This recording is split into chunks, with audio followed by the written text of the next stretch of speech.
pimpinan, misal Pak Kepala BKD, Pak Kaban akan mengambil suatu kebijakan, ada dari policy brief kita tinggal dibaca. Oh iya, itu ada nilai. Makanya nilai yang sekarang kan tinggi 0,4. Tidak seperti dulu kan 0,000 kebanyakan. Kalau sekarang kan 0,4. Berarti panjenengan misalnya nih nulis kajian apa atau mutasi ya. Mutasi kenaikan pangkat. Pak Deli, berarti itu kalau kita buat misalnya satu pengantar satu dokumen, artinya satu pengantar isi 50, kemudian saya buat satu kajian, betul kan? Kalau saya buat itu misalnya ada 10 pengantar, berarti 500 usul, betul kan? Berarti kalikan 10, iya. Nah, itu cara ngakali. Kalau gitu saya buat satu pengantar satu usul, Pak, itu lebih hebat lagi. Kalau beliaunya mau tanda tangan kan gitu. Ya kan? Jadi satu pengantar satu kajian, satu pengantar satu kajian. Sehingga dalam satu tahun misalnya periode April Oktober ini terkait mutasi saja, terkait kenaikan pangkat.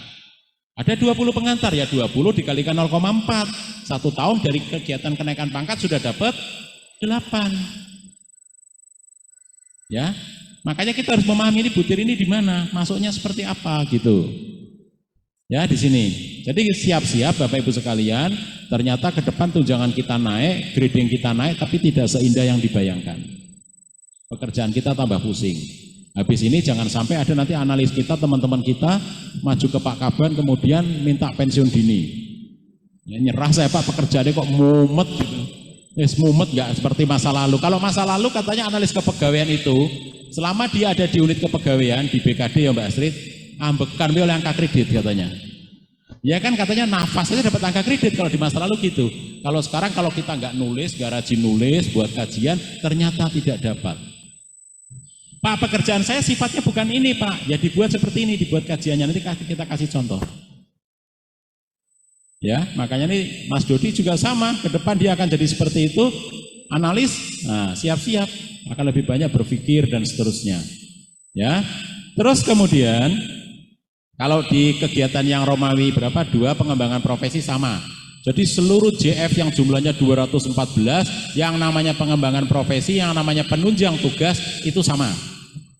Ya, 214 jabatan fungsional. Itu sama semua. Ya, nah kemudian Bapak Ibu sekalian, terkait dengan ini, biasanya gongnya di sini, dupak. Bapak Ibu kira-kira masih ingin menggunakan yang permen Perka 7 atau sudah Permenpan yang baru? 7 jangan banyak pasiennya. Ya, jadi ini kita kita integrasikan ya untuk pengusulan dupak ya. Harus diingat hal-hal seperti ini, yaitu ada unsur utama, terus tanda tangan pengusul, pejabat pengusul, lampiran pendukung dupak.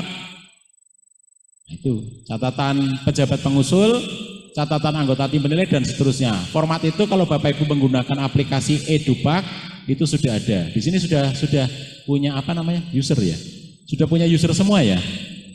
Itu otomatis nanti tidak usah Bapak Ibu buat sendiri. Kalau dulu zaman saya, zamannya Mas Tarsum atau zaman lebih lama lagi manual Pak, pakai Excel. Kalau sekarang enak, kita ngisikan butir-butir, yang penting bukti fisiknya jelas, itu sudah enak kalau sekarang. Ya, lebih enak, lebih simpel kalau sekarang. Ya. Terus kemudian lanjut lagi ya, tahapan penyusunan dupak. Wah, udah kelebihan 20 menit saya Mbak. 14:50. Udah kelebihan saya 20 menit ini. Ya. Tahapan penyusunan dupak, Bapak Ibu yang pertama ini mohon diperhatikan, itu menginventarisir kegiatan. Jadi kegiatan A diinventarisir, ini kegiatan misalnya mutasi, ini kegiatan bidang di daerah disiplin. Ini dikelompokkan sendiri, dibuat folder dulu untuk lebih mempermudah. Jangan lupa harus tahu butir-butirnya tadi yang dimaksud dengan ini apa, dikelompokkan dulu. Kemudian dokumentasikan kegiatan, misalnya konsep surat, konsep surat itu sudah ditandatangani atau belum ditandatangani? Belum. Kalau yang sudah ditandatangani kira-kira dinilai tidak? Seharusnya tidak, tapi masih ada yang kami nilai.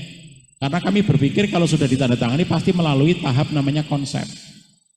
Walaupun ada beberapa teman kami ketika sidang nggak bisa, karena yang namanya konsep itu belum ditandatangani. Itu akan lebih mudah ketika Bapak Ibu membuat konsep surat, bentuknya Word, betul nggak? Langsung saja simpan PDF, belum ditandatangani, itu sudah menjadi satu evidence. Betul kan? Terus kemudian kok belum diperintah oleh pimpinan atau pimpinan masih nggak di tempat lah, kemudian langsung masukkan aja ke e-dupak. Ini masuknya butir ini, masukkan link langsung. Perhatikan terkait dengan penanggalan bulan tahun, karena ada yang mengisikan misalnya mau ngisi 24 Juni 2022 sekarang ya. Ngisinya 2023. Ya sudah, berarti dia nanti dari mulai Juli sampai dengan Juni tahun depan 2023 dia sudah tidak bisa mendaftarkan, menginventarisir, memasukkan kegiatan yang dilaksanakan karena sudah dikunci. Mohon diperhatikan ketika ngeklik. Terutama tahun, terutama yang banyak kesalahan tahun. Ya, terutama tahun. Kemudian mengelompokkan bukti fisik. Bukti fisiknya dikelompokkan. Sama seperti tadi, ini masuk manajemen, masuk butir mana. Kemudian yang berikutnya lagi memindai. Memindai itu maksudnya sudah sesuai belum? Kayak kemarin kita temukan Bapak Ibu sekalian. Misalnya Bapak Ibu mengajukan daftar pegawai Kabupaten Purbalingga. Isinya 6.000 pegawai. Bapak Ibu mengisikannya apa? 6.000 pegawai, 6.000. Sekarang kalau Mas Tarso menulis daftar pegawai atau PNS Kabupaten Purbalingga dari nomor 1 sampai 6.000 itu dihitung 1 atau 6.000? Ya, jadi satuannya itu daftar pegawai PNS Kabupaten Purbalingga. Mas Tarso membuat tabel. Ya kan, daftar PNS Kabupaten Purbalingga. Nomor 1 sampai 6.000. Isinya 6.000. Dihitung 1 atau 6.000? 1, sepakat ya, besok jangan ada yang protes lagi. Namanya daftar, mau diisi berapapun, ya 1. Kecuali jadi kalau mau canggih, ditulis daftar pegawai BKD, daftar pegawai dinas A, dinas B, ini rodok canggih kalau itu. Ya, Pak, kalau masih lagi ya, ada kemarin mana ya? BKD, pegawai bidang A, bidang B, bidang C, kalau WHK mana itu? Sampai yang nilai itu bingung. Loh ini sekolah buat daftar iso kape loh ini. Ya kan? Besok Bapak Ibu akan merasakan ketika menjadi tim PAK. Mau saya tolak, ya real dikerjakan, tapi iki yo bener. Mau saya ACC, ya masuk analis SDM ahli kok ya yang dikerjakan cuma buat daftar. Itu pun saya yakin nggak buat daftar. Misalnya dinas pendidikan atau misalnya Bapak Ibu yang di PKD minta ke Direktur Wongsonegoro, di daftar pegawaimu soft copy-nya. Tinggal diganti di aku sih gawe aku loh Mas Deli.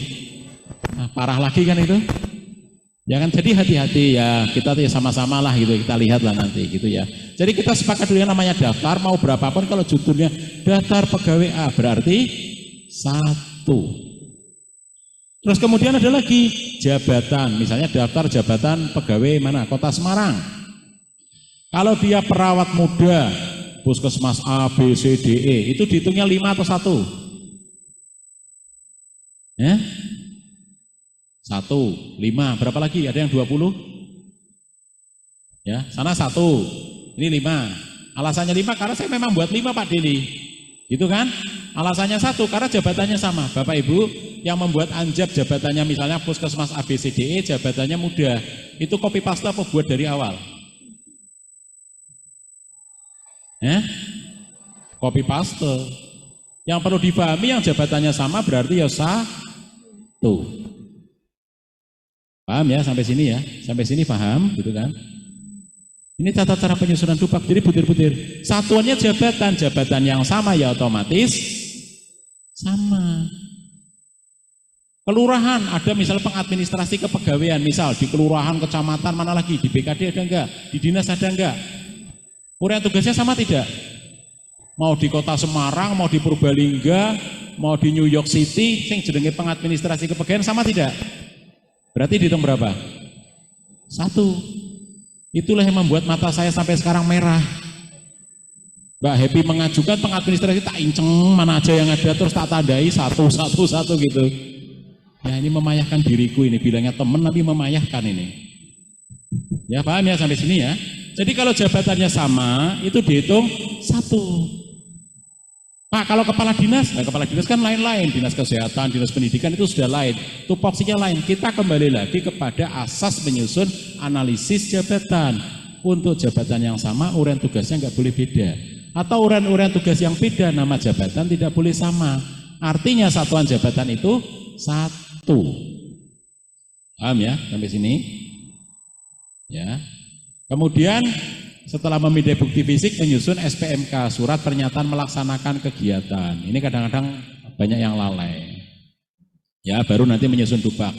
prinsip di dalam penyusunan Dupak, Bapak Ibu sekalian, ya, saya sering menyampaikan ketika silaturahmi dengan teman-teman Kulon Progo, dengan waktu itu di Kabupaten Pemalang dengan Mas Naryanto, sayangnya beliau sekarang sudah ke Solo ya, rombongan Pemalang.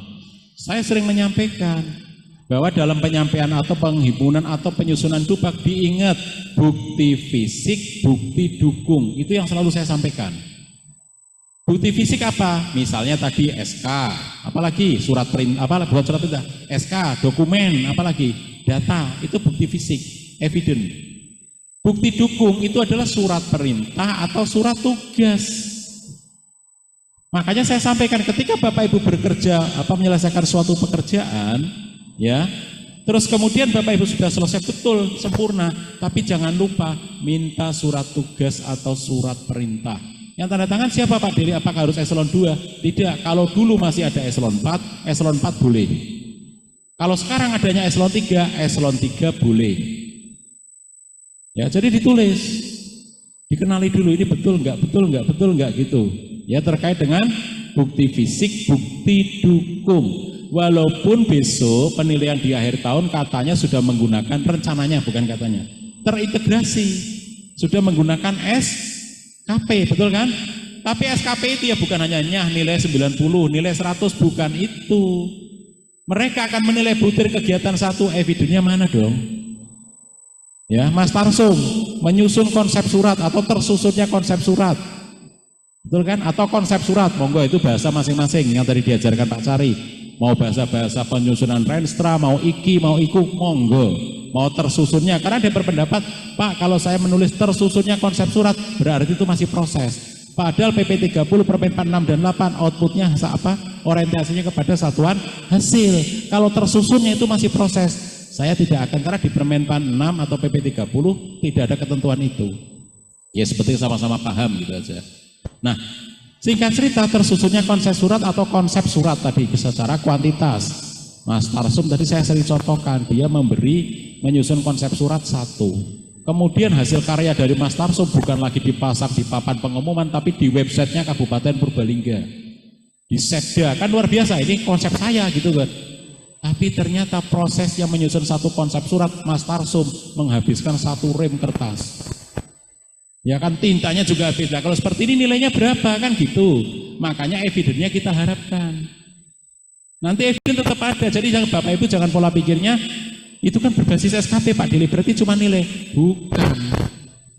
Makanya saya beberapa kali ke daerah saya sampaikan yang penting terkait dengan kinerja Permen 46 atau Permen 47 atau PP 30, bukan hanya Bapak Ibu sebagai pengelola kepegawaian atau sebagai yang menyusun, tapi yang penting besok adalah pejabat penilai kinerjanya. Ini tahu nggak ini cara menilai?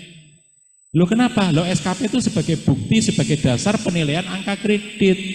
Kalau di masa lalu, kalau kita jujur ini, Bapak Ibu di akhir tahun ketika dinilai apa yang dilakukan oleh pejabat penilai? Atau Bapak Ibu dulu pejabat penilai? Ya kan? Pak, saya minta dinilai. Ya wis gawenan aku tinggal tanda tangan. Dhuwur-dhuwur kesisan ya kan? Nah ini kesempatan.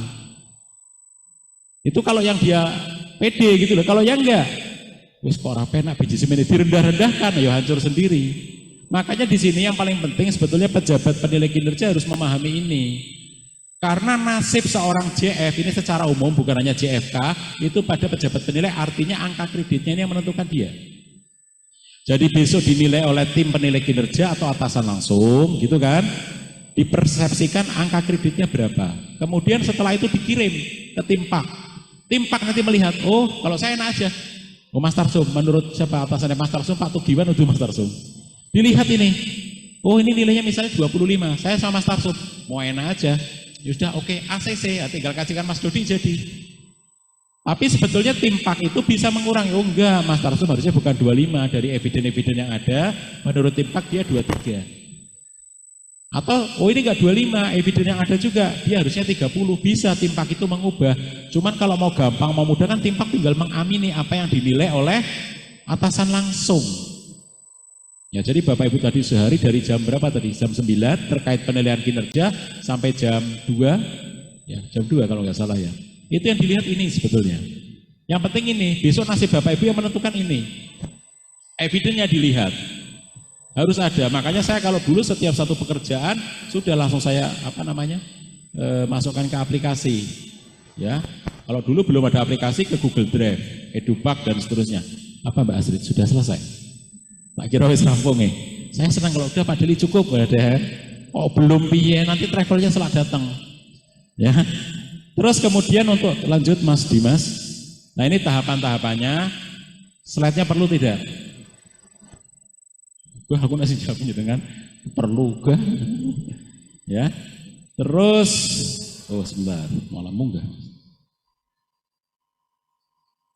Slide berikutnya Mas Dimas. Nah ini pemahaman-pemahaman ini banyak yang gagal. Nah saya ingin menunjukkannya di sini. Ya, langsung masuk tempel ya. Slide ke-28 Mas Dimas. Ya, terus. Nah ini tips-tipsnya di situ semua. Apa langsung ke slide ke-70 aja ya Mbak Astrid? Rampung. Enggak, ini karena saya tadi ditodong tidak menyiapkan slide yang simpel ya ini. Namanya kalau narasumber pocokan ya gini. Ya seadanya dulu nggih. Nah ini Bapak Ibu sekalian contoh dokumen yang ke slide 28 Mas Dimas. Contoh dokumen inventarisasi kegiatan. Ya di sini. Ya, sana dong, bukan saya dong. Ya apa namanya? Slide show. Ya ini, ya. Di situ misalnya ada kode kegiatan, uraian kegiatan, tapi ini model jadul. Nanti kalau Bapak Ibu sudah mengisikan menggunakan aplikasi, ini sudah muncul sendiri. Ya, membuat konsep. Nah itu satuan hasilnya dilihat. Kalau usul berarti ya usul, mari surat usul, misalnya saja. Ya. Terus membuat konsep naskah surat. Nah, itu perlu dilihat. Butir-butirnya apa, kemudian nilainya berapa, volumenya berapa, nanti sudah terlihat. Dan jika belum terpenuhi sesuai dengan target, ya jangan klik kirim dupak. Karena sekali klik kirim dupak sudah diterima oleh Mas Dufi, sudah tidak bisa diapa-apakan. Ya kalau menggunakan aplikasi dia cukup cek aja, cek dupak, cek terus. Nilainya belum cukup tambahin, belum cukup tambahin karya ilmiah, belum cukup golek-golek mau ditanggane. Ya kan yang penting cukup, maksudnya nggak bisa naik pangkat itu misalnya saya golek-golek. Yang penting kata Pak Dili ada surat apa? Tugas, surat perintah. Ya diingat, jadi jangan Bapak Ibu real mengerjakan misalnya Mas Tarson bidang A mengerjakan bidang B, tapi tidak ada surat tugas, surat perintah. Ya kemungkinan kecil ya untuk dinilai itu kemungkinannya tidak akan dinilai. Diusahakan harus ada surat perintah, surat tugas, usahakanlah. Ya. Nah kemudian contoh dokumen surat tugas slide 30 Mas Dimas lagi. Nah ini contoh surat tugasnya seperti ini aja cukup. Tapi kalau mau mencontoh yang lain kemarin kalau nggak salah itu Mas Yuli ya. Itu kalau baik hati dan tidak sombong harus mau berani mau nge-share seharusnya. Kalau teman-teman sama saya seperti itu Mbak. Sama-sama saya seperti itu. Jadi setiap kegiatan, setiap butir ini dibuat seperti ini. Nanti dulu ya, tunggu aja ya.